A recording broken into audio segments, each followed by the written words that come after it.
செங்கல்பட்டில் உள்ள தனியார் திருமண மண்டபத்தில் மார்க்சிஸ்ட் கம்யூனிஸ்ட் கட்சி சார்பில் நாடாளுமன்ற தேர்தலை முன்னிட்டு மாநில பயிற்சி பட்டறை நடைபெற்று வருகிறது.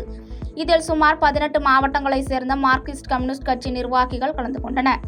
அரசியல் மற்றும் சித்தாந்த களத்தில் பாஜகவை முறியடிப்போம் என்ற தலைப்பில் அக்கட்சியில் அகில இந்திய பொதுச் செயலாளர் சீதாராமன் யெச்சூரி கலந்து கொண்டு நிர்வாகிகளுக்கு ஆலோசனை வழங்கினார். முன்னதாக செய்தியாளரை சந்தித்து பேசிய சீதாராமன் யெச்சூரி, பிரதமர் தமிழகத்தில் வந்து என்ன வேண்டுமானாலும் பேசலாம். தமிழகத்தில் ஒரு இடத்தில் கூட பாஜக வெற்றி பெற முடியாததை மக்கள் உறுதிப்படுத்த வேண்டும் என்று வலியுறுத்தி பேசினார்.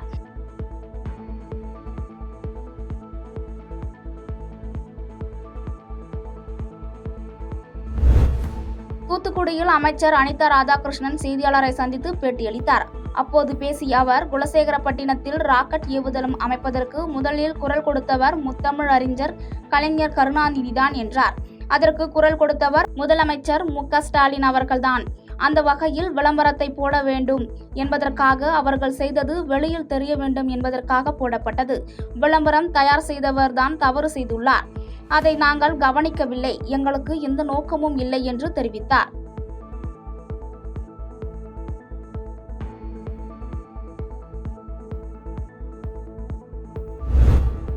விருதுநகரில் தனியார் கொரியர் நிறுவனத்தில் இருந்த 45,500 ரூபாய் பணத்தை மர்ம நபர்கள் திருடிய சம்பவம் அதிர்ச்சியை ஏற்படுத்தியுள்ளது. விருதுநகர் முத்துராமலிங்கம் நகரை சேர்ந்தவர் வினோத்குமார்.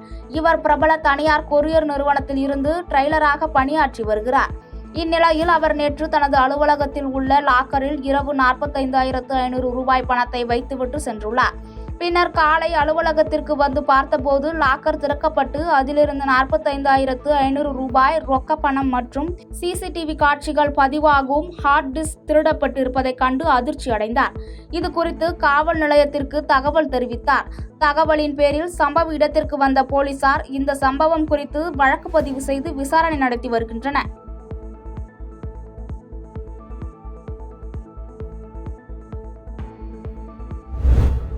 கொசுக்கள் அதிகரிப்பால் மலேரியா, டெங்கு போன்ற நோயால் குழந்தைகள் அதிகம் பாதிக்கப்படுவதாக சென்னை மாநகராட்சி மேயர் பிரியா தெரிவித்துள்ளார். வேளச்சேரியில் பெருநகர சென்னை மாநகராட்சி பொது சுகாதாரம் மற்றும் மருத்துவ சேவைகள் துறை சார்பாக ஆலோசனை கூட்டம் நடைபெற்றது.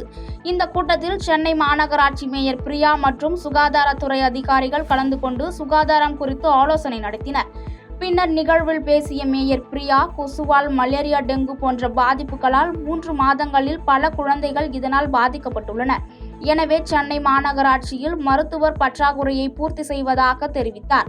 மேலும் பேசிய அவர், மாநகராட்சி பகுதியில் 9 டயாலிசிஸ் சென்டர் இயங்கி வருவதாகவும் இதனால் அப்பகுதி மக்கள் பயனடைந்து வருவதாகவும் கூறினார்.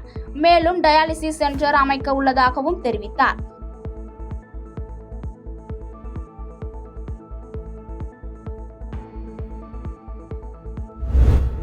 பேருந்து நிறுத்தத்தில் முறையாக பேருந்து நிற்கவில்லை என்றால் ஓட்டுநர் மற்றும் நடத்துனர்கள் மீது உரிய நடவடிக்கை எடுக்கப்படும் என்று அமைச்சர் தாமை அன்பரசன் தெரிவித்துள்ளார். மேல் பெரமநல்லூரில் அரசு நெல் கொள்முதல் நிலையத்தினை தமிழக தொழில் நிறுவனங்கள் அமைச்சர் அன்பரசன், சட்டமன்ற உறுப்பினர் சுந்தர், ஆட்சியர் கலைச்செல்வி ஆகியோர் துவக்கி வைத்தனர். இந்நிகழ்ச்சிக்காக வந்த அமைச்சரிடம் அப்பகுதி மக்கள் தங்கள் பகுதி பேருந்து நிலையத்தில் முறையாக பேருந்துகள் நிற்காததால் அவதிப்படுவதாக புகார் தெரிவித்தனர். இதையடுத்து உடனடியாக போக்குவரத்து துறை அலுவலர்களுக்கு தொடர்பு கொண்டு அமைச்சர் அன்பரசன் உரிய பேருந்து நிறுத்தத்தில் பேருந்து நிறுத்த நடத்துனர் மற்றும் ஓட்டுநருக்கு அறிவுறுத்த வேண்டும் எனவும், இந்த உத்தரவை தவறும் பட்சத்தில் ஓட்டுநர் மற்றும் நடத்துனர் மீது சட்டப்படி நடவடிக்கை எடுக்க வேண்டும் எனவும் அமைச்சர் உத்தரவிட்டார்.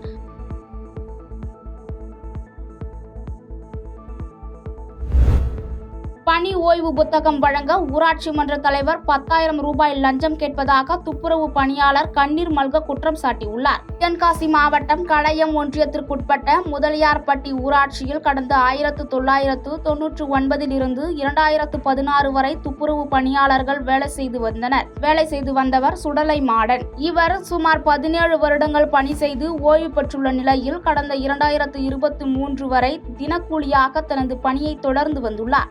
இந்நிலையில் இவர் 2023 நடந்த சிறு விபத்திற்கு பிறகு வேலையை தொடர முடியவில்லை. எனவே திமுக ஊராட்சி மன்ற தலைவி முகைதீன் ஹசன் பீவி என்பவர் பணி ஓய்வு புத்தகம் கொடுப்பதற்காக 10,000 ரூபாய் லஞ்சம் கேட்டதாக கூறப்படுகிறது.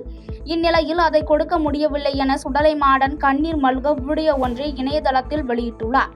இந்த வீடியோவை சமூக வலைதளங்களில் வைரலாக பரவி வருகிறது. மேலும் அவர் இது சம்பந்தமாக கடையம் வட்டார வளர்ச்சி துறை அதிகாரியிடம் மனு கொடுத்தும் இதுவரை எந்தவித நடவடிக்கையும் எடுக்கவில்லை எனவும் தெரிவித்துள்ளார்.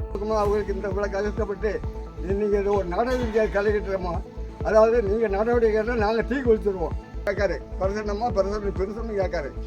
நான் எங்கே போட்டேன் 10,000 ரூபாய்க்கு.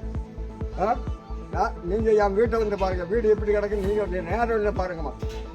நீங்கள் அது வந்து வீட்டை வந்து பார்த்தோன்னே என்ன அதுக்கு மேலே தீர்மானம் சொல்லுவீங்க. பாதகம் செய்பவரை கண்டால் நாம் பயங்கொள்ளலாகாது பாப்பா, மோதி மிதித்து விடு பாப்பா, அவர் முகத்தில் உமிழ்ந்து விடு பாப்பா. அண்மை செய்திகளை உடனுக்குடன் தெரிந்து கொள்ள இணைந்திருங்கள் இயம்நாடு தொலைக்காட்சியுடன்.